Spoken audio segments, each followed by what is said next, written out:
My grandmother used to say that a woman's name on a deed is the most powerful sentence in the English language.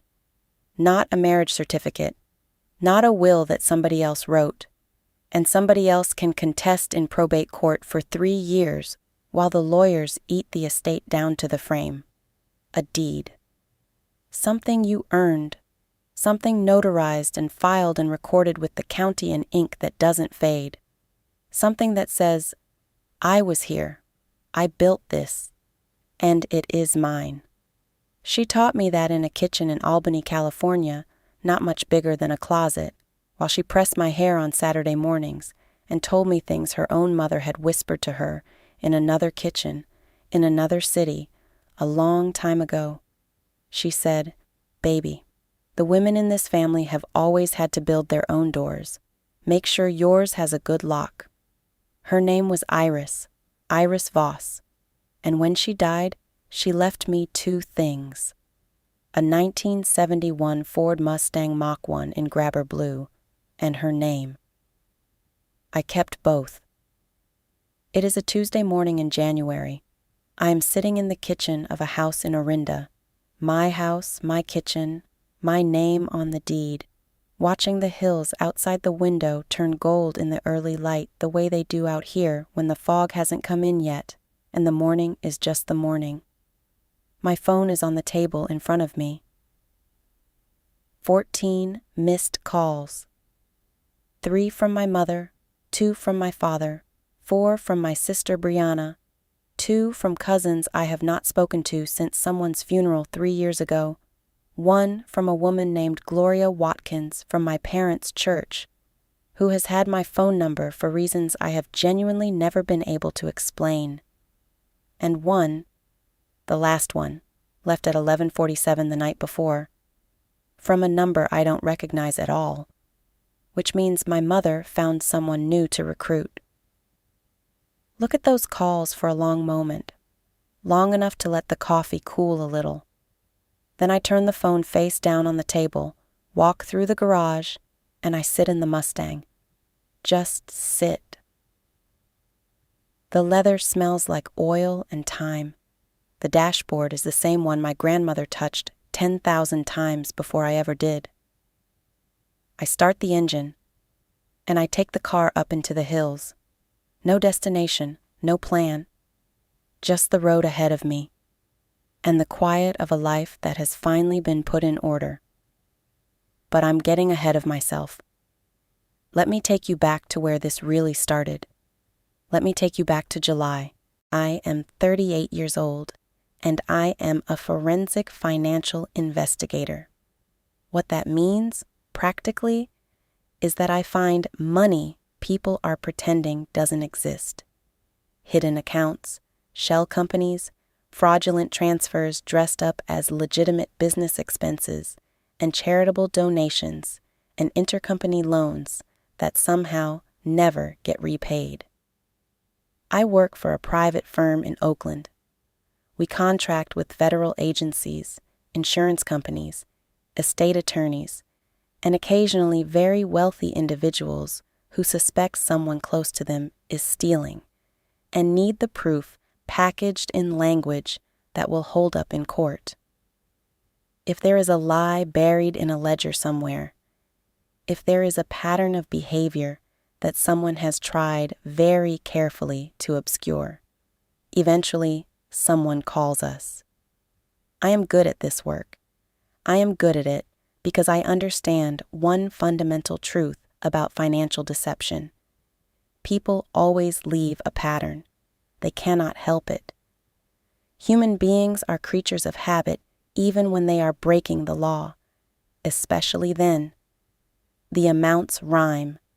The timing rhymes. The justifications rhyme. The fraud always tells you something true about the person committing it.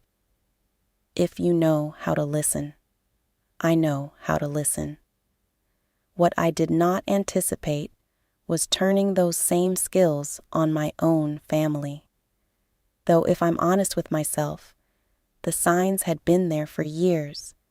I had just been choosing not to read them the way I read everything else. About 2 years before any of this happened, I gave my mother access to one of my credit cards. The circumstances matter, so I want to be precise about them. My father had been dealing with some health issues. Nothing that turned out to be catastrophic, thankfully, but enough to require a series of specialist appointments and prescription costs that were catching my parents off guard month to month. They are not poor, but they are not comfortable in the way that absorbs unexpected expenses without flinching. I was the one in the family who could help without feeling it. So I helped. I added my mother to a specific card, separate from my main accounts. $5,000 limit. I sat down with her and explained it clearly. This is for emergencies, medical bills, a car breakdown, something real that comes up while Dad is getting this sorted, not groceries, not household stuff you'd normally budget for. Real emergencies, Mom. She looked me in the eye and said, "Of course, baby. I would never abuse your generosity." And for a while, she didn't. The first alert I didn't recognize came on a Thursday in July. I was at my desk in Oakland, working through a forensic review of a restaurant group whose bookkeeper had quietly developed a personal shopping habit at the company's expense. My phone lit up with a transaction notification from the emergency card. A home goods store in Emeryville. $212. I stared at it. My parents' home is fully furnished. My father had been feeling well enough that summer that they'd taken a trip up to Sacramento to visit old friends. There was no renovation underway, no emergency I'd been told about. I set the phone down and went back to work. I told myself there was probably an explanation. A few days later, a day spa in Walnut Creek, $89. I thought, maybe she's had a hard stretch. The stress of my father's health situation accumulates in ways I don't always see from across the bay. A spa afternoon, I could understand that. It wasn't what the card was for. But I understood it.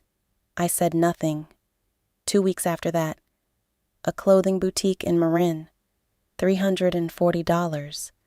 And then, same store, same afternoon, a second transaction, $160, $500, one afternoon, a clothing boutique in Marin County. That is when I stopped extending the benefit of the doubt and started paying attention the way I pay attention at work, without sentiment, without the soft filter of what I wanted to believe about the people involved. I pulled the full transaction history. Over 6 weeks, my mother had made 9 separate purchases on that card, nothing that qualified as an emergency by any reasonable definition of the word. Home goods, spa services, clothing, and a dinner at a restaurant in Jack London Square that came to just under $140. A dinner. Not a medical copay, not a tow truck or a burst pipe or a moment of genuine crisis. A dinner. $1,100 total, and not one phone call to mention any of it. I didn't call her. I know what that sounds like. I know it sounds like avoidance or fear. That is not what it was. I didn't call because I have been having versions of that conversation my entire adult life, and I know exactly how it ends. If I said, "Mom, you've been using the emergency card for things that aren't emergencies," she would not say, "You're right, I'm sorry." She would say, "She has been under more stress than I realize, sitting over there in my nice condo without a worry in the world." She would say she didn't think I'd mind, that it's not like I can't afford it, that she raised me and gave me everything. And is it really so much to ask after everything she's done? And somehow, I would end up apologizing. Every time, without exception, for as long as I can remember. I could walk into a conversation carrying a completely legitimate grievance and leave it somehow holding hers instead. I don't know how she does it. It is genuinely an art form. So I didn't call. I documented the charges the way I would document anything at work, organized, dated, categorized, and then I removed her access to the card. No call, no explanation, no argument. I just closed the door. Then I waited to see if she'd knock. She never said one word about it. Not one word. Never asked why the card stopped working. Never mentioned it in passing. Never brought it up over Sunday dinner or on one of her calls about nothing in particular. And that silence told me more than any explanation could have.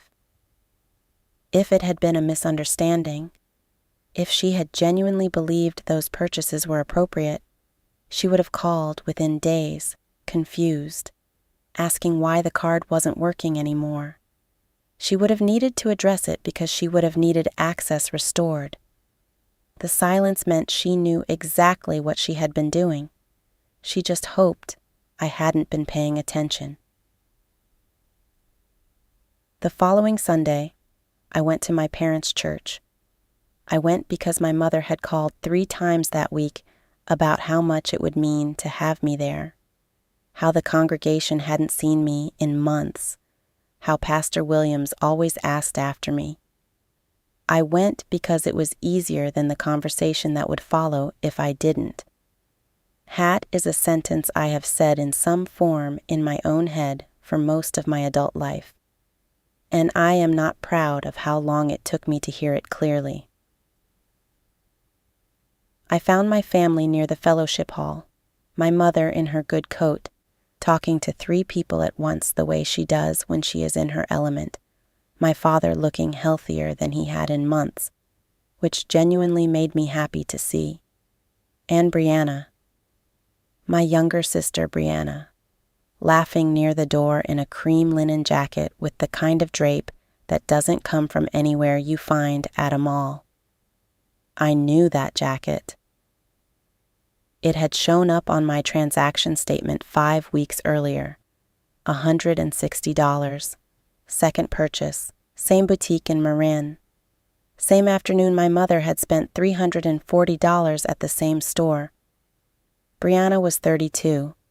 She had tried, in the years since college, wellness influencing, a podcast about manifesting abundance, and a clothing line that produced exactly 1 sample collection before the manufacturer stopped returning her calls. None of it landed. She had reframed every attempt as the world simply not being ready for her yet.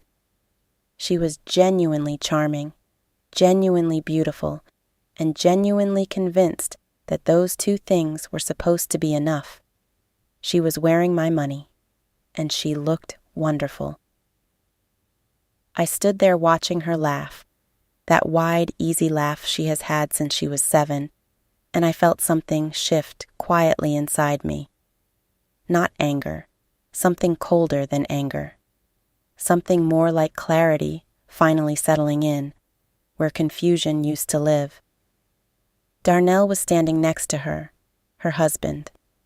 He caught my eye across the room and gave me a nod. Not a hello, but the kind of nod that acknowledges something neither person has said out loud. He had always been like that with me, quiet, observant, the only one in that family circle who seemed to actually see me rather than what I represented. He never said much about it, but it was there. That morning there was something uncomfortable in his face that I noticed and set aside. I wouldn't understand it until much later, October. Lunch with Petra in San Francisco. A small restaurant near the Embarcadero with a view of the bay through the window. She waited until after we ordered to say what she had clearly been sitting on since I walked in. Petra Okafor has been my best friend since we were 21 years old, arguing about burden of proof in an evidence law elective at Berkeley. She was law school. I was finance. We disagreed about nearly everything that semester and have been completely indispensable to each other in the 17 years since. She is a partner at a litigation boutique on Montgomery Street. She is Nigerian American, precise in everything she does, and she has the kind of instinct that lets her know when someone is lying before they've even finished the sentence. She orders sparkling water at lunch and somehow makes it look like a power move. I have genuinely never told her I find this impressive. She said, "You've been quiet for 3 months. With you, that either means everything is fine or nothing is. It's usually nothing." I told her everything. The card, the charges, the jacket at church, removing the access, the silence that followed. She listened without interrupting, which is one of the great gifts of a friendship with someone who has spent 20 years in courtrooms. She knows the difference between the moment to speak and the moment to let someone find their own way to the end of the sentence. When I finished, she asked how much. I told her just under $1,100. She was quiet for a moment. Then she said, "And you still haven't said anything to her?" I explained the architecture of those conversations, how they start, how they turn, how they always end with me carrying something I did not come in with. She listened to that too. Then she asked what I was going to do. I said, "Right now, nothing. I'm going to watch." She looked at me the way she looks at clients who are technically correct, but headed somewhere that requires more than being correct. She didn't push. She trusts me to arrive at the truth in my own time. That has always been the foundation of us. November. I was working a routine estate case, a family contesting a trust disbursement, standard enough, when I pulled comparable property records as part of the valuation work. You cross-reference surrounding units to establish value context, and you pull the subject property along with the rest. My address came up in the results. My unit. I almost scrolled past it. Almost. There was an HOA filing attached to the property record, a management services agreement dated 14 months prior, filed on behalf of the owner of Unit 4B. That's me. The agreement authorized a property management company called Voss Property Solutions, LLC, to act as liaison for HOA matters, collect management fees from neighboring units on behalf of ownership, and represent ownership interests at monthly meetings. Voss Property Solutions, LLC. I had never heard of this company. I had certainly never authorized it. I had never signed a management agreement of any kind. I had never asked anyone to represent me at an HOA meeting in my life. I ran the LLC registration, filed 18 months ago with the California Secretary of State. Registered agent, Claudette Marie Voss. My mother. She had created a company using our shared last name. She had walked into my building's HOA meetings and represented herself as acting on my behalf. And she had been collecting $600 a month from 2 elderly neighbors in my building, a retired schoolteacher in 4A and a widower in 4D who had lived there for 11 years, who believed they were paying a legitimate property management service for assistance with HOA correspondence and building maintenance coordination. She had never managed anything. She had never coordinated anything. She had simply shown up, used my name like a key, and collected a check every month. For 14 months. $8,400. From 2 elderly people who trusted that the woman showing up to their door with a business card and a warm smile was who she said she was. I sat at my desk for a long time after I found that, longer than I usually sit still. I kept looking at the filing, the name on the LLC, the dates, the monthly amounts. I kept waiting for some detail to shift and reveal a different explanation. Some version of events in which this was a misunderstanding, or an overreach she hadn't thought through, or something I could find a way to rationalize. Nothing shifted. So I kept pulling. Because in this work, when you find one thing, there is almost always something underneath it. The first fraud is rarely the only fraud. It is just the one that wasn't buried deep enough. I went back through the Alameda County Recorder's Office database, property records, deed history, any filing associated with my address going back 5 years, and there it was. 6 months ago, a quitclaim deed filing. Attempting to add Claudette Marie Voss as co-owner of my property, accompanied by a notarized authorization form, a document purporting to grant my mother legal authority to act on my behalf in matters of property transfer, a document bearing my signature. My signature that I did not write. I have looked at thousands of documents in my career. I have reviewed forged signatures on insurance claims, on business contracts, on wire transfer authorizations. I know what a forged signature looks like. I know the particular quality of a line drawn by someone who is copying rather than signing, the slight hesitation, the careful reconstruction of a shape rather than the fluid, automatic motion of someone writing their own name. I know what my own handwriting looks like. That was not my signature. The filing had been rejected. Not because anyone detected the forgery, but because of a missing notary seal on a secondary document, a clerical error, a technicality so small it would have been invisible if a county clerk hadn't happened to catch it on a routine review. One missing stamp. That is what stood between my mother and co-ownership of my home. One missing stamp. I thought about that for a long time, about how close it had come, about the fact that she had tried, had actually taken steps, had found someone to notarize a forged document, had filed it with the county, and I had known nothing about it. Had gone about my life, working my cases, driving my car, sleeping in my own home, while a filing existed in a county database that could have quietly rewritten who owned it. The thing about working in financial fraud is that you think you are prepared for the moment the work becomes personal.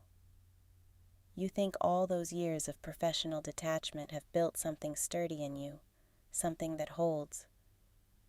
That night, I understood that I had been wrong about that. I called Petra at 11:47. She answered on the second ring. She always answers. In 17 years, I have called her at unreasonable hours more times than I can count, and she has never once let it go to voicemail. I do not take that for granted.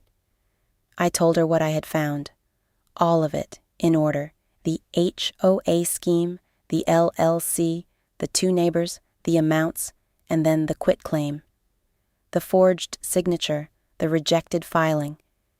I laid it out the way I would present it at work, organized and sequential, because that was the only way I could get through it without my voice doing something I didn't want it to do. When I finished, she was quiet for a moment in the way that means she is thinking, rather than the way that means she doesn't know what to say. With Petra, you learn the difference. Then she said, "Nadia, this isn't a family dispute anymore. The management fees alone are elder fraud. The quitclaim is forgery and attempted real estate theft. These are crimes. Not oversights. Not bad judgment. Crimes." I said I knew that. She asked what I wanted to do. And that is where I stopped. Because there is a version of what Petra was asking that has a clear professional answer. Document everything. Engage law enforcement. Pursue prosecution. I have given that answer to clients dozens of times. I know exactly what the correct procedural response looks like. But she wasn't asking me professionally. She was asking me as someone who has known me for 17 years. Who knows what it means to build something alone? Who knows what my grandmother meant to me? Who has sat across restaurant tables and listened to me describe, over many years and many lunches, the particular exhaustion of being the one in your family who holds everything together while everyone pretends not to notice the weight. She was asking me what I, Nadia Voss, actually wanted to do. I said, I want to handle this the right way. I want everything documented properly. I want the right people notified, and I want to do it on my terms, in my time, without giving them a single moment to prepare. She said, then that's what we're going to do. That was November. By December, we were ready. My mother hosts Christmas Eve dinner every year. She has done it for as long as I can remember. The good dishes out, the house smelling like sweet potato pie, and whatever she has had simmering since morning, every surface decorated within an inch of its life. She is genuinely talented at creating the feeling of abundance, at making a room feel like a place where everything is warm and everyone is loved and nothing is ever complicated. It is one of her great gifts. It is also, I have come to understand, a performance. A very deliberate and very practiced one. I paid for that dinner. I want to say that plainly because it matters to what comes next. My mother called me 3 weeks before Christmas to talk about the menu, and somewhere in that conversation, the way water finds a crack, it became understood that I would be covering the catering, and the wine, and the desserts she was ordering from a bakery in Berkeley that she had seen on someone's Instagram. I said yes. I always said yes. I had been saying yes for so long that the word had stopped feeling like a choice. I drove over to Albany that evening with wine in the back seat and the feeling I always get when I am about to walk into that house, something between love and bracing. The way you feel before whether you know is coming. Dinner was everything my mother's dinners always are, beautiful and loud, and centered entirely around Brianna. I do not say that with bitterness. It is simply the meteorology of that family. Brianna is the sun, and the rest of us organize ourselves around her light. My parents have been doing it so long they don't notice anymore. Darnell has learned to move in her orbit without complaint. And I learned, somewhere in my 20s, that the only choices available to me were to orbit alongside everyone else, or find my own sky. I had been working on the second option for a long time. The conversation over dinner was the usual constellation. My father's health, which had genuinely improved and which we were all grateful for. Brianna's latest project, which that fall was some kind of curated lifestyle subscription box she was developing with a friend. My mother's church activities, extended family updates delivered by my mother with the authority of a news anchor who has personally verified every story. I was asked about my work in the way people ask about work when they don't actually want to understand it. A polite question that expects a brief, palatable answer and then moves on. I gave one. Nobody pressed. I refilled wine glasses. I passed dishes. I laughed at the right moments. And I watched. After dinner, I ended up in the kitchen. This is not unusual. In that house, in that family, the kitchen after dinner has always been my territory. Not because anyone assigned it to me, but because no one else moved toward it. Brianna would be in the living room. My parents settled in their chairs. Darnell somewhere in between, not fully at ease in either room. And I would be in the kitchen. I had the water running and was working through the dishes when I heard my mother's voice from the dining room. She wasn't speaking loudly, but my mother has a carrying quality to her voice when she is in the middle of something she's confident about. Like she is so certain of what she is saying that the words simply take up more space than other words. She was saying, "It's practically empty anyway. She works all the time. She goes weeks without staying there." I turned the water off. Brianna said something I couldn't fully make out, and then my mother again, clearer now. She doesn't need all that space for one person. It's wasteful, and Darnell needs room for his work. I stood at that sink, and I understood, immediately and completely, what I was hearing. They were talking about my condo. My mother was describing it the way you describe an unused resource, something sitting idle that could be better allocated. She was not speaking about asking me. She was not framing it as a conversation we would have. She was speaking about it as a matter of logistics, things to be arranged, details to be worked out. The condo. The thing I had spent 7 years working toward. The down payment I had saved over 4 years while living in a 1-bedroom in Temescal that got so cold in January, I slept in socks and a hoodie. The closing costs I had covered alone because there was no one to help me. The first night I slept there, on an air mattress because the furniture hadn't arrived yet, when I lay in the dark in that empty room and felt, for the first time in my adult life, like I was standing on ground that was actually mine. They were discussing it like a spare room. I heard Darnell's voice then, quieter than the others. I couldn't make out the words, but the tone was careful, the tone of a man who is not entirely comfortable with what is being planned, but has not yet decided to say so. I dried my hands, and I walked back into the dining room. I have thought about that walk a lot since then. It is maybe 15 feet from the kitchen sink to the dining room table. I have walked it hundreds of times in my life, but that particular walk, that 15 feet, felt like crossing from one version of myself into another.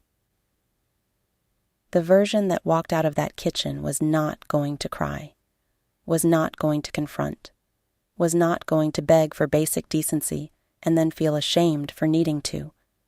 That version was already thinking 3 moves ahead. I sat down, and my father looked up and said, "There's our girl." The way he always says it, warm and proud in the uncomplicated way he has. The way that used to fill me up when I was small, and now just makes me tired, because the pride has never once translated into protection. My mother slid a slice of sweet potato pie in front of me and smiled the smile that means she wants something.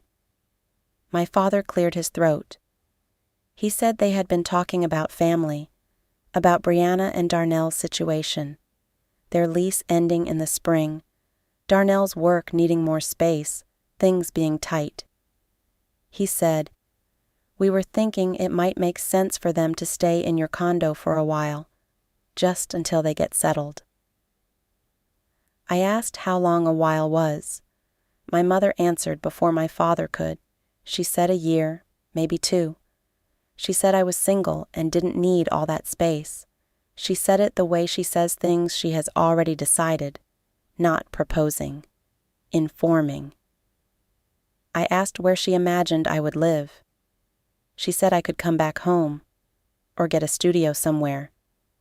She said keeping a 2-bedroom condo to myself was honestly a little selfish, given the family's needs. Selfish. I looked at her. I let that word sit between us for a moment without touching it. Then I looked at Brianna, who was watching me with the careful attention of someone who wants very much for the answer to be yes, and is trying to will it into being. Then I looked at Darnell. And Darnell, to his credit, was not watching me the way the others were. He was looking at the table. His jaw was tight. He knew this was wrong. I could see it plainly. He just wasn't going to say so, and I had made peace with that about him a long time ago. My mother was still talking, adding reasons and context and justifications the way she builds these things, layer by layer, until the original ask is buried under so much scaffolding that refusing it feels like refusing to love your family. I let her finish. And then I said, "You know what? I've actually been sitting on some news." I told them about the recruitment. I told them that I had been approached several months ago by a federal financial crimes unit. I used the name FinCEN, which is a real agency within the Treasury Department, specific enough to sound credible, specialized enough that no one at that table would think to Google it. I told them it was a long-term embedded assignment, classified in nature. I would have a government-issued device, a secure housing arrangement I couldn't disclose in advance, and restricted contact protocols that meant my personal phone number would eventually be decommissioned. I told them I had been going back and forth about it for weeks. The disruption. Leaving the Bay Area. Leaving the condo sitting empty. I watched their faces while I said all of this. My father's face did something I was not prepared for. He straightened in his chair. His eyes went a little bright. He looked proud, genuinely, uncomplicated proud, in the way he used to look when I brought home report cards. And that, of all the things that happened that evening, was the thing that cost me the most to sit with, because it was real. His pride was the one real thing at that table, and it was built entirely on a lie I had just constructed in about 45 seconds. My mother's expression moved through several things in quick succession: surprise, calculation, and then the warmth she produces when she realizes a situation is going to benefit her. She landed on warmth. She reached across and put her hand over mine and said, she always knew I was destined for something important. Brianna asked immediately if the condo would just be sitting empty. Not, "Are you scared?" Not, "Will you be okay?" Not, "When do you leave? We'll miss you." She asked if the condo would be sitting empty. I said pretty much yes, and the table came alive. Within 10 minutes, they were discussing paint colors, Darnell's requirements for a home office, whether the second bedroom got enough light for a nursery. Brianna said this with a sideways look at Darnell that he received without expression. My mother was already talking about which of my furniture pieces they could keep, and which she thought should go into storage. Nobody asked if I was ready to leave. Nobody asked if the assignment was something I wanted. Nobody asked how I felt about any of it.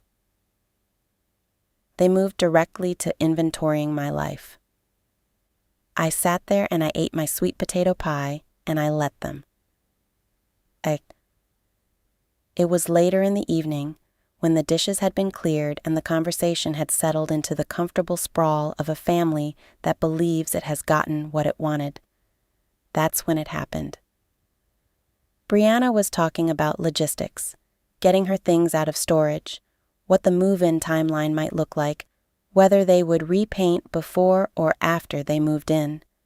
And then, in the middle of all of it, she said it, almost casually, the way you mention something you've been assuming for a while. She said, "What about the Mustang?" The room went a little quiet. My mother picked up immediately. She said that a car like that, sitting in a garage for the duration of a classified federal assignment, could be years. Nobody knew.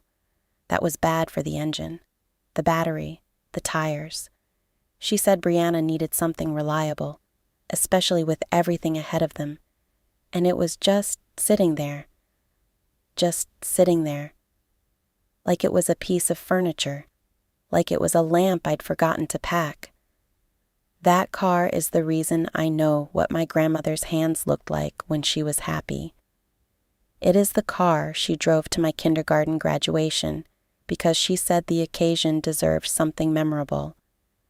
It is the car we sat in together in the driveway of that very house the summer I was 10, while she told me, with the seriousness she reserved for things she needed me to carry, that I was going to be somebody, that she knew it, that the world was going to try to tell me otherwise, and I should not listen.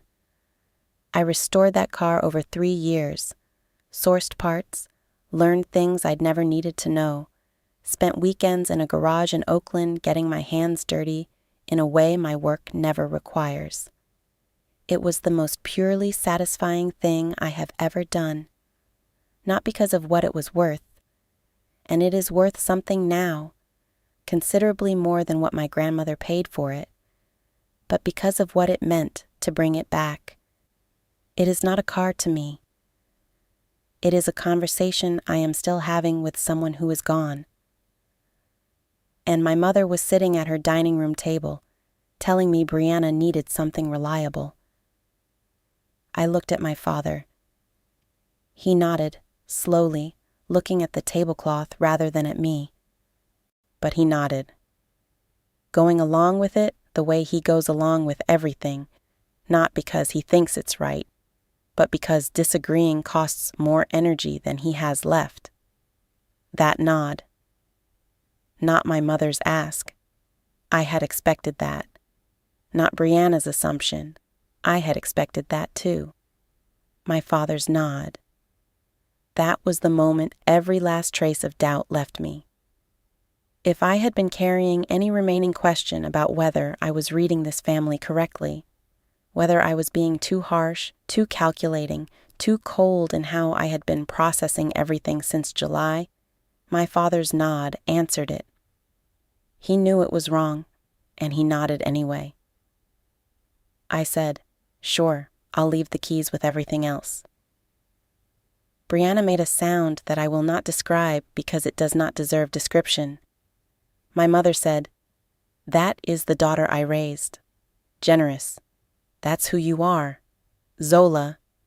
She caught herself and said my name correctly. Nadia. She had started to say another name. An aunt's name, an old habit, some slip she covered immediately, and nobody mentioned. I noticed. I notice everything. I stayed another 40 minutes. I helped clean up. I hugged my mother at the door, a hug she leaned into with the satisfied warmth of a woman who believes she has won the evening. She whispered that she was proud of me, that I was finally understanding what it meant to be part of this family. I said goodnight to my father, who squeezed my hand and couldn't quite meet my eyes. I shook Darnell's hand, which is not something we typically do, and he held it a moment longer than necessary and looked at me with something I recognized as an apology he didn't know how to say out loud. I gave him a small nod. Not forgiveness, exactly. Just acknowledgement. He was not a bad man. He was a man who had made too many small compromises for too many years and was beginning to understand the cost. I hugged Brianna last. She smelled like the perfume I had given her for her birthday 2 years ago. Then I walked out to the car. I sat in the Mustang in my parents' driveway for a few minutes before I started the engine. I put both hands on the steering wheel. The leather was cool. The street was quiet in the way Albany gets quiet on winter evenings. Not silent, just settled. A neighbor's porch light on. Someone's television visible through a window. I thought about my grandmother. What she would say if she were sitting in the passenger seat right now, which is where she always sat, always with one arm resting on the window, even in cold weather, because she said she liked to feel the air moving. I think she would have said, "Well, now you know." I started the engine, and I called Petra. She picked up on the second ring. I could hear she was still at the office, the sound of Montgomery Street traffic somewhere below. I said, "I'm ready. All of it. Let's go." She said, "Tell me what happened." I told her about the Mustang. There was a silence on her end, not empty, but full, the kind that means someone is understanding something completely. Then she said, "Okay, I'll start drafting in the morning." I said goodnight and drove home with the windows down and the heat on, which is a thing my grandmother also used to do and which I had inherited without realizing it. By the time I got home, I had already started building the timeline in my head. Everything that came next, I had been trained my entire professional life to do. The difference was that this time, it was personal. And I have learned, over 15 years of this work, that personal makes you sharper. Not sloppier, not more emotional. Sharper. Because when it matters, when the case is yours, you do not miss a single thing. The weeks between Christmas Eve and the 15th of January were the most focused I have ever been in my life. I have worked federal fraud cases that moved more slowly and felt less urgent. I have sat across from corporate executives who had stolen millions and felt less clarity about what needed to happen next. There is something about the precision of a personal betrayal, the specificity of it, the way it maps perfectly onto your own life, that cuts through everything and leaves you with just the work. So I worked. The first thing I did was call a real estate attorney I trusted. Not Petra, who was litigation, but a transactional attorney named Marcus, who I had worked with on 2 estate cases and who understood how to move quickly and cleanly. I told him I wanted to sell the condo. Cash buyer, fast close. I was willing to take a modest hit on market value for the right offer from the right buyer within a specific window. He asked if everything was all right. I said everything was fine. I was simplifying. He knew better than to push. Good attorneys always do.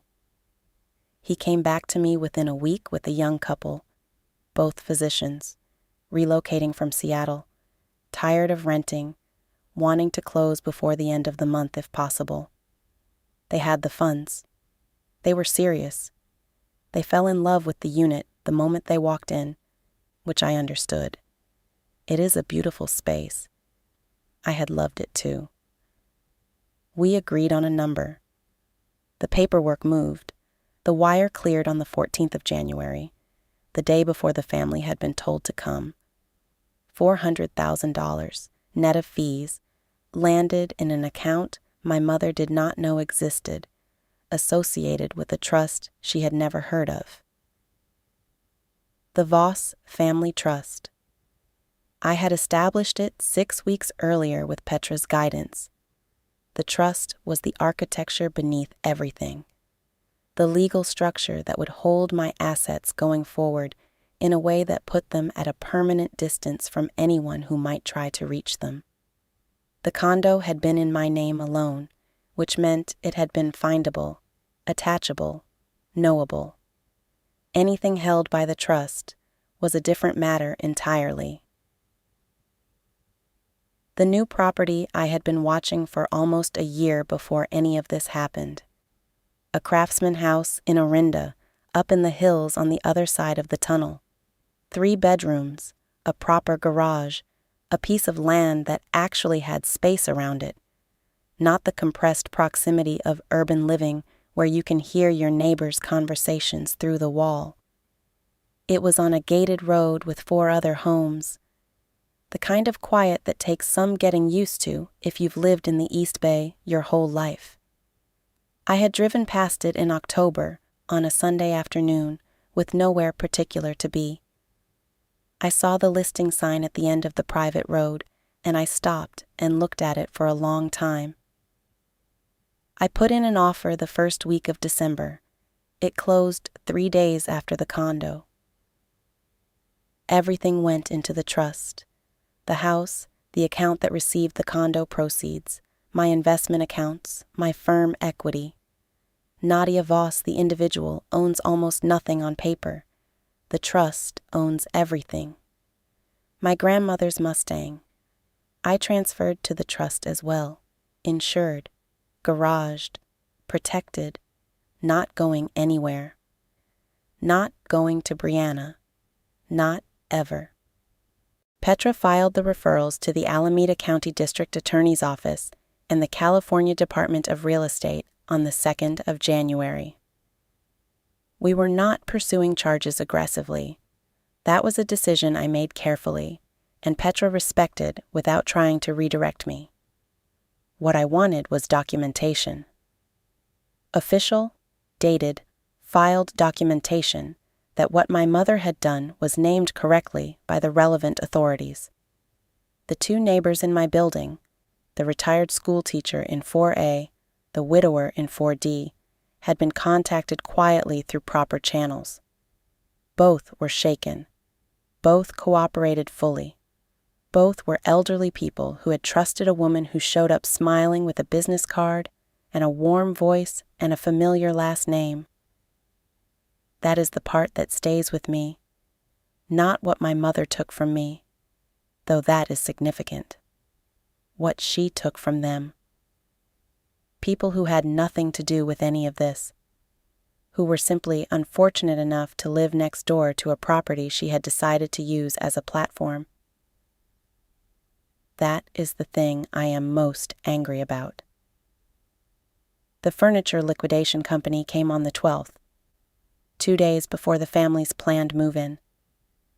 I had already removed everything personal, my grandmother's photographs, the few pieces of art I had collected over the years, the things that were mine in the way that matters beyond market value.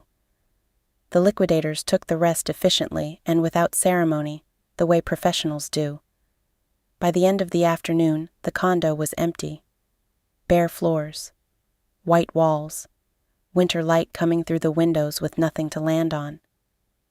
I stood in the middle of the main room one last time.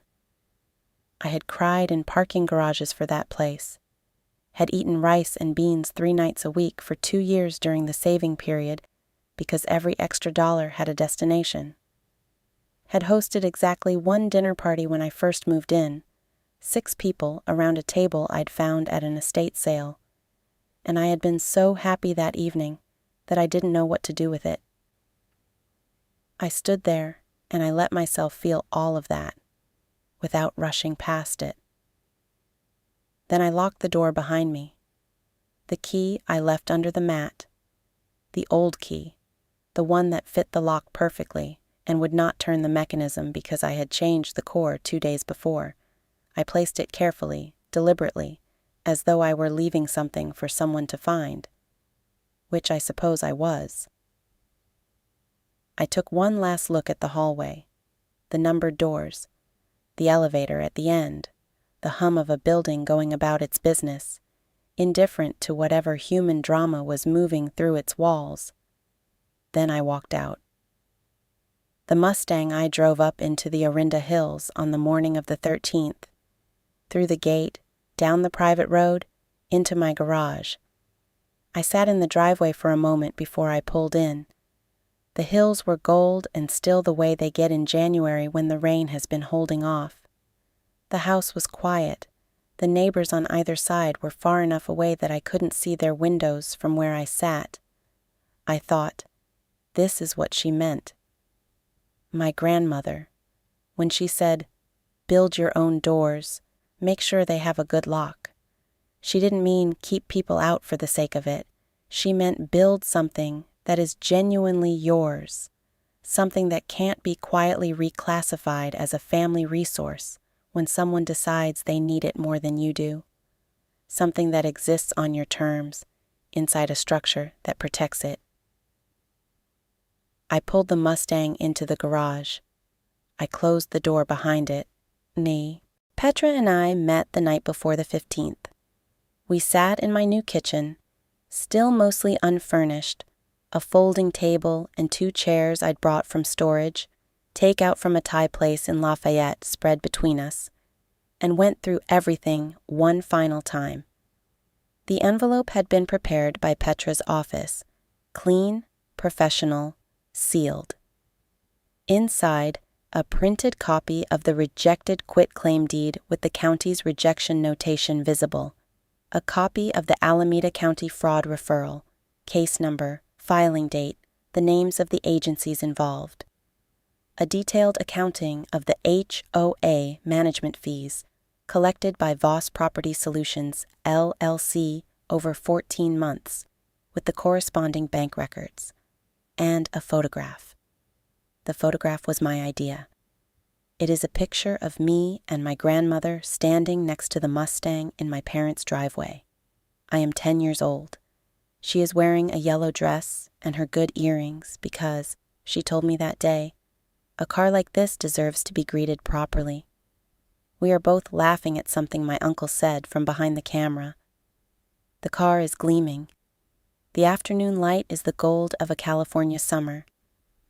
I did not put it in there for sentiment.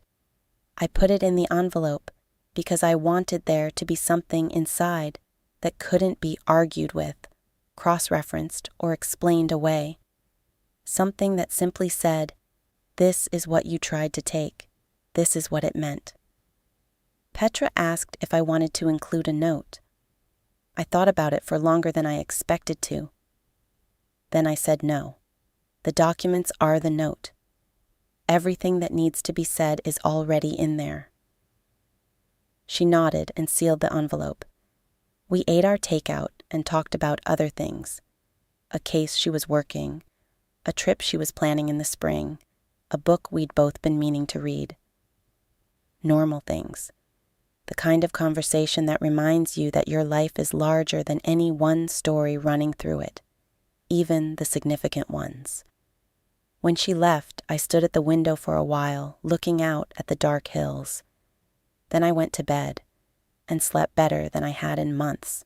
I know what happened on the 15th because Petra was there, and because Darnell called me 3 weeks later. A call I did not answer, but which he followed with a long voicemail that I have listened to more than once. I was not there myself. I had no need to be.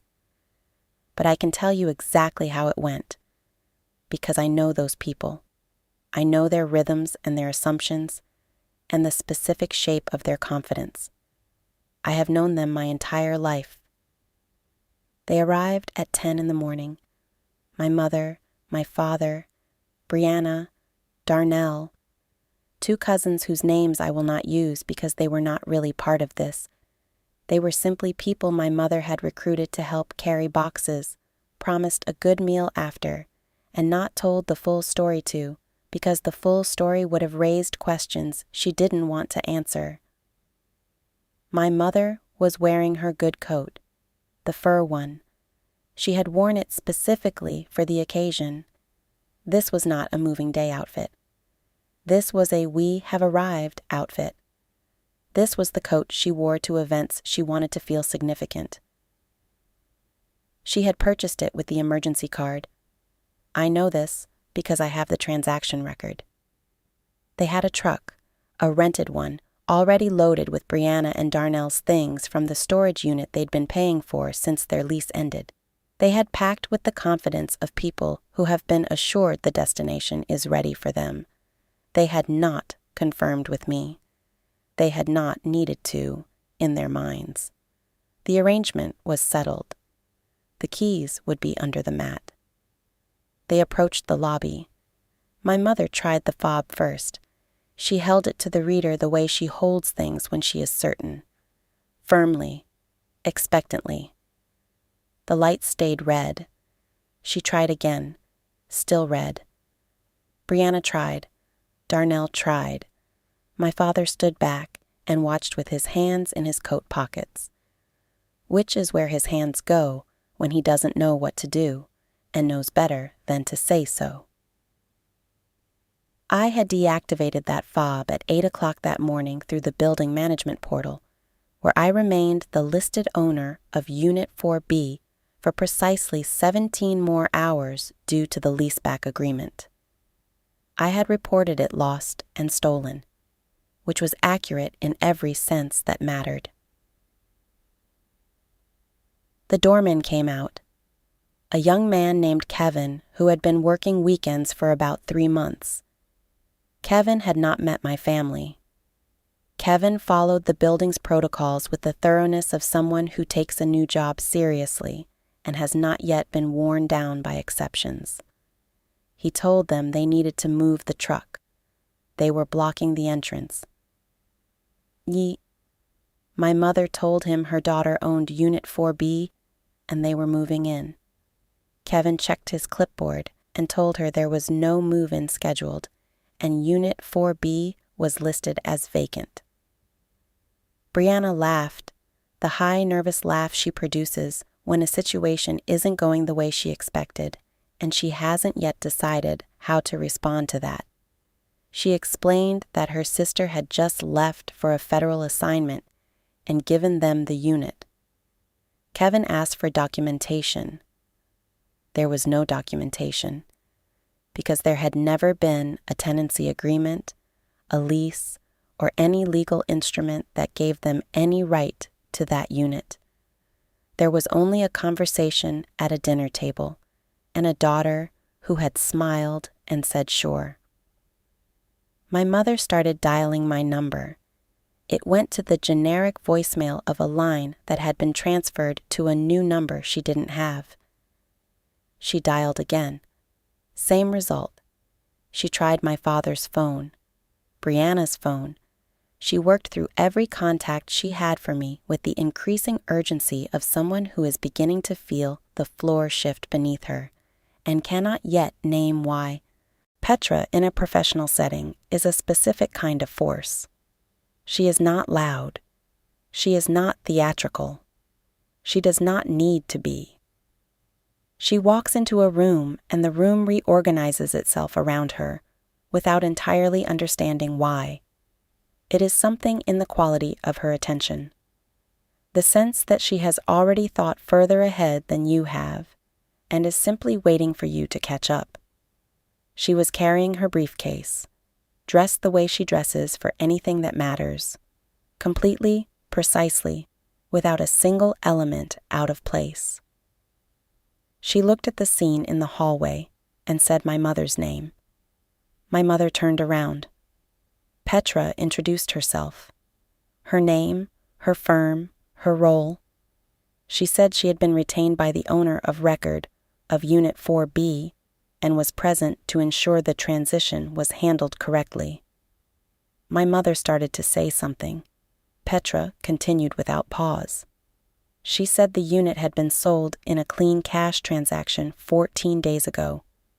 She said there was no tenancy agreement, no lease, and no legal instrument of any kind that granted anyone in that hallway any right to the property. She said they were welcome to call the police. In fact, she would wait while they did, but she wanted to make sure they understood that the officers who arrived would not be there to assist them. They would be there to address the fact that a group of people had tailgated their way into a secured building and were now standing in the hallway of a unit they had no claim to. She let that sit for a moment. Then she said, "Since you're already here, it saves me a trip." She opened her briefcase, removed the envelope, and held it out. My mother did not take it. Joe.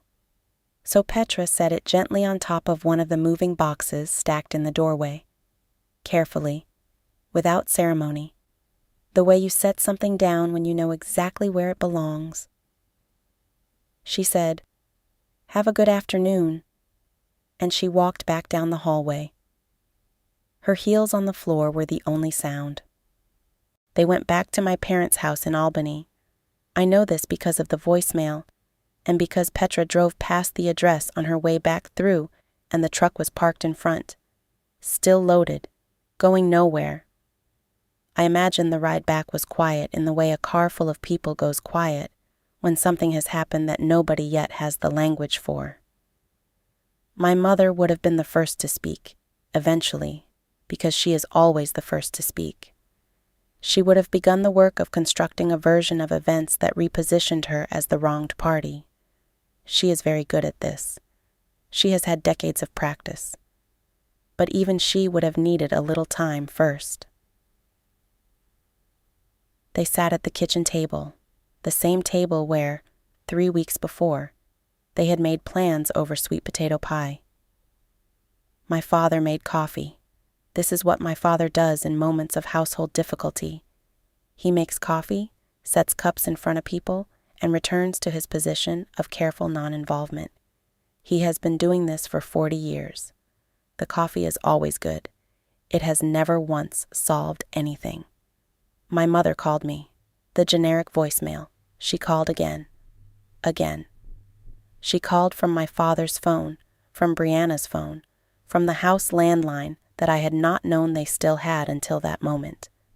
She called with the increasing urgency of someone discovering for the first time that a door she has always been able to open is no longer responding to her. Then she started the network. This is something my mother is genuinely skilled at. The activation of extended family as a communication infrastructure. She has spent 30 years building a network of relatives, church members, family friends, and peripheral acquaintances who trust her version of events because she has always been the one delivering them. She is the family's narrator. She decides what the story is.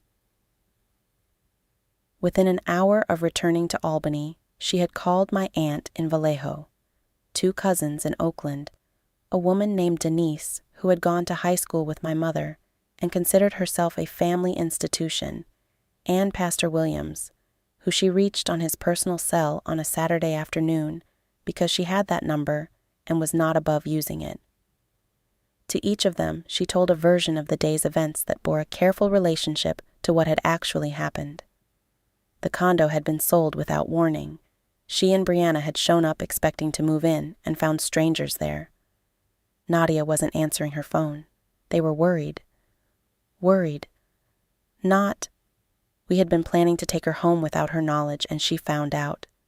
Not, we asked for her grandmother's car and she smiled and said yes, and we believed her because we wanted to and didn't think to question it.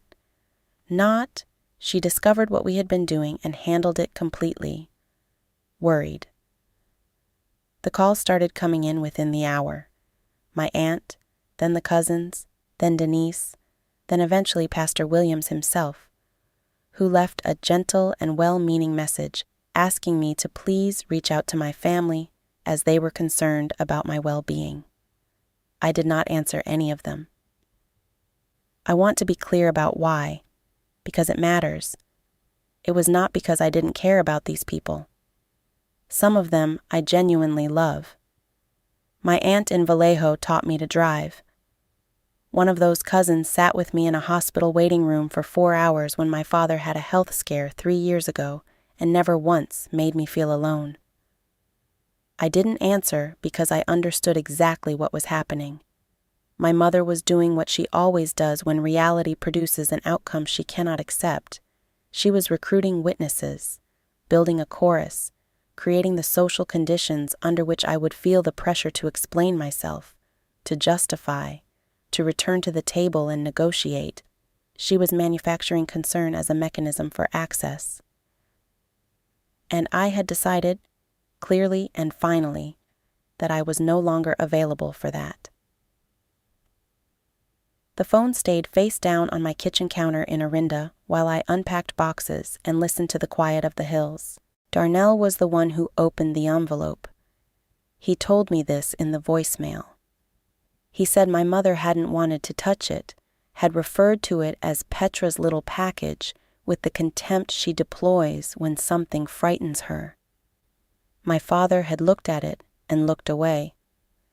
Brianna had asked what was in it and then said she didn't want to know. So Darnell picked it up, sat down at the kitchen table, and opened it. He went through the contents in order. The rejected quitclaim deed first. He said he read it twice because the first time he wasn't sure he was understanding it correctly. The second time, He was sure. He said he set it down and looked at my mother, and she met his eyes for a moment, and then looked at the window. The HOA filing next, the LLC registration, the management fee accounting. He said he read through the numbers carefully. 14 months, $600, 2 neighbors, $8,400 total, and that by the time he finished, he felt something he described as a kind of vertigo, like the floor had shifted, and he wasn't certain where the solid ground was anymore. He set those down too, and then he got to the photograph. He said he held it for a long time, me at 10 years old, standing next to my grandmother in her yellow dress, both of us laughing. He said he had never seen that photograph before, and he didn't know why that surprised him, that there were whole parts of my life, whole chapters of who I was before any of them really knew me, that had simply never been shared, that I had kept to myself because the family table had never been a safe place to put anything precious.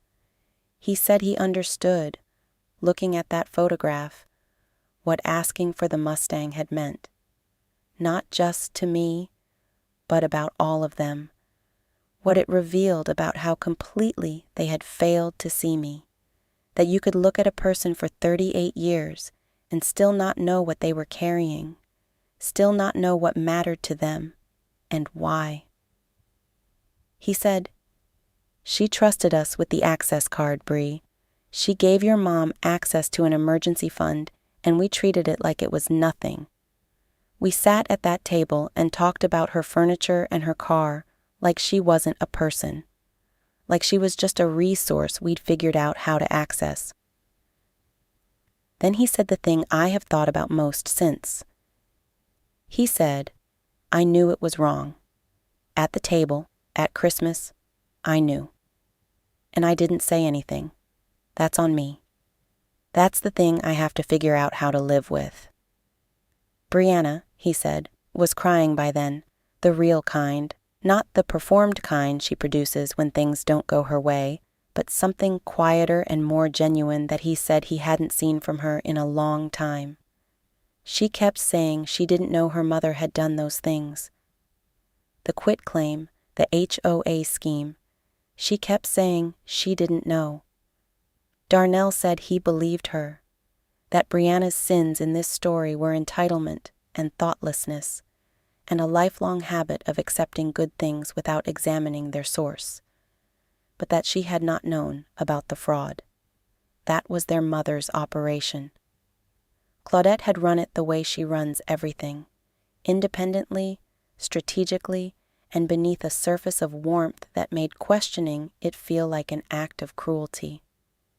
He said Brianna kept asking, "Do you think she'll ever talk to us again?" He said he didn't know how to answer that. My father went and stood at the back window. Darnell mentioned this almost in passing, but it was the detail that stayed with me longest. Raymond Voss at the back window of his Albany kitchen, looking out at the yard he has tended for 30 years, the lemon tree he planted when Brianna was born, the fence he repainted every few years, more out of habit than necessity. He didn't say anything. He just stood there. I know my father. I know that silence is where he goes when he has understood something he cannot undo. He is not a man who processes out loud. He carries things inward, turns them over quietly, arrives at conclusions long after the moment for acting on them has passed. I think he understood, standing at that window, the full cost of the nods. Every time he had gone along, every time he had looked at the tablecloth instead of at me, every dinner where something was taken and he had found a reason not to name it. The accumulated weight of 40 years of choosing the path that cost him the least personally, and what that had added up to, for me. He didn't call me that day. He called once, 3 days later. He let it ring. When the voicemail answered, he stayed on the line for a moment, and then hung up without leaving a message. That was the most honest thing he had done in years, I think. He knew there was nothing to say that would be adequate, and for once, he didn't try to say it anyway.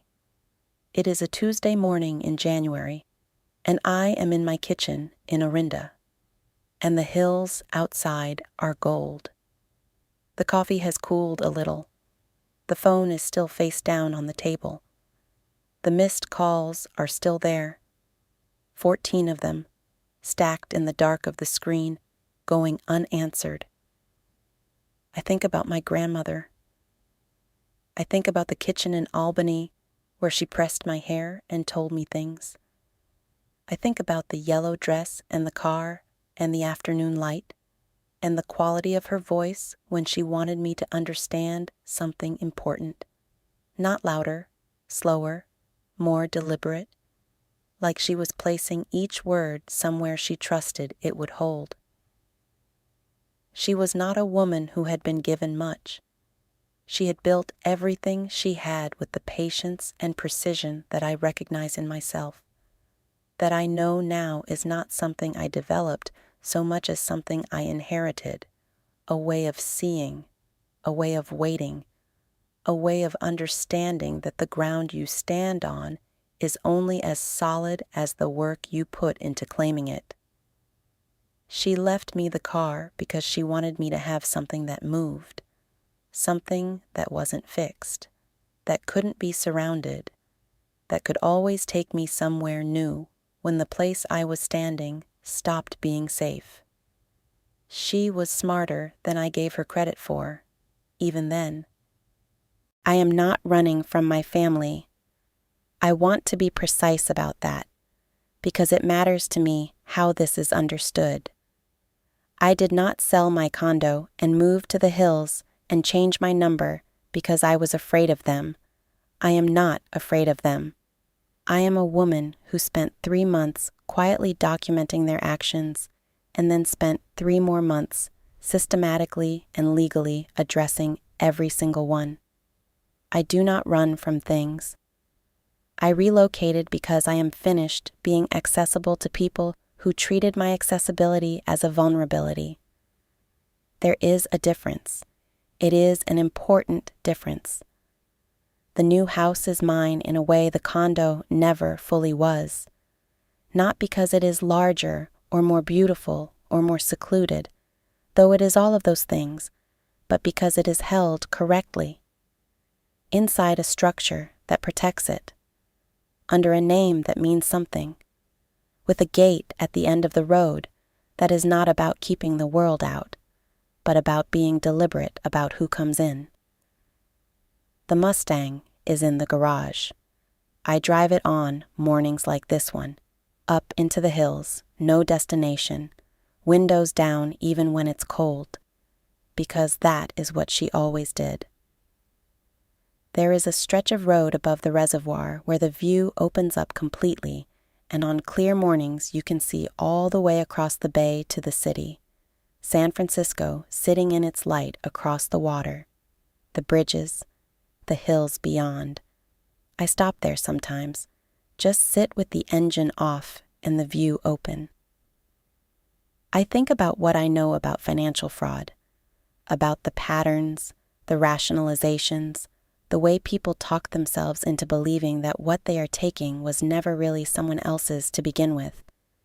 The fraud always rhymes. It always tells you something true about the person committing it, if you know how to listen. What it told me about my mother is this. She believed, genuinely and completely, that my resources were a family asset and I was simply the one currently administering them. That anything she redirected was not theft, but reallocation. That my objection to this arrangement was not a legitimate grievance, but a personality flaw, a coldness, a selfishness, an insufficient understanding of what family requires. She was not going to be argued out of that belief. You cannot argue someone out of a position they did not arrive at through argument. The belief comes first. The justifications assemble themselves around it afterward. And once the structure is load-bearing, taking it apart threatens everything that depends on it. The only thing you can do is stop funding it. Which is what I did. Darnell's voicemail ends with him saying my name once. Just my name, and then a long moment before he hangs up. I have listened to it 4 times. I have not called him back. Not yet. I don't know if I will. That is a question I am living with rather than answering, which is something I am learning to do. To let questions exist without forcing them to resolution before they're ready. What I know about Darnell is that he saw me clearly and said nothing for years. Seeing clearly without acting is its own kind of failure, even when it comes from a gentle place, even when the person doing it is ashamed of it after. Shame that arrives too late is still shame. It still means something. It is not nothing. I have not decided what it means for us yet. I am leaving that door cracked rather than closing it completely, which is more than I am doing for anyone else. I drive a 1971 Ford Mustang Mach 1 in Grabber Blue. That was given to me by a woman who knew, before I did, exactly what I was going to need. I live in a house in the Orinda Hills that belongs to a trust with my grandmother's name in it. I make a living finding lies buried in ledgers. The biggest case of my life turned out to be the one I had been living inside, without realizing it. The fraud was in my own family's books, running for years beneath a surface of Sunday dinners and birthday calls, and the kind of love that looks like love until you hold it up to the light and find the structure underneath. I found the structure. I documented it. I filed it. I addressed it legally and completely and on my own terms, without a single moment of warning. And then I moved. Not away. Forward. My grandmother used to say, "A woman's name on a deed is the most powerful sentence in the English language." She was right. My name is on the deed. The gate is closed. The road ahead is mine. The story of Nadia Voss, the condo she built, the family that tried to take it, and the woman who made sure they couldn't. I want to know what you're thinking right now, because this story does not have an easy answer. Nadia was wronged, genuinely, legally, repeatedly. What her mother did was not a gray area. The forged deed, the HOA scheme, the years of treating her daughter like a resource rather than a person. None of that is ambiguous. But the question I keep sitting with is this. Did she do the right thing by going silent? Not the legal part, not the financial part. Those were clean. I mean the silence afterward, the unanswered calls, the door she closed on her father, who she admits was gentle even if he was weak. On Darnell, who she admits saw her clearly even if he said nothing. On Brianna, who may not have known the full extent of what their mother was doing. Was the silence justice? Or was it punishment?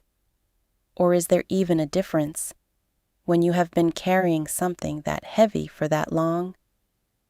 Drop it in the comments. Did Nadia do the right thing? Would you have handled it differently? And who in this story do you have the most complicated feelings about? Because I have a feeling. It's not who you'd expect. If this story moved you, share it with someone who needs to hear it. You probably already know who that person is. Subscribe so you don't miss what comes next. I'll see you in the next one.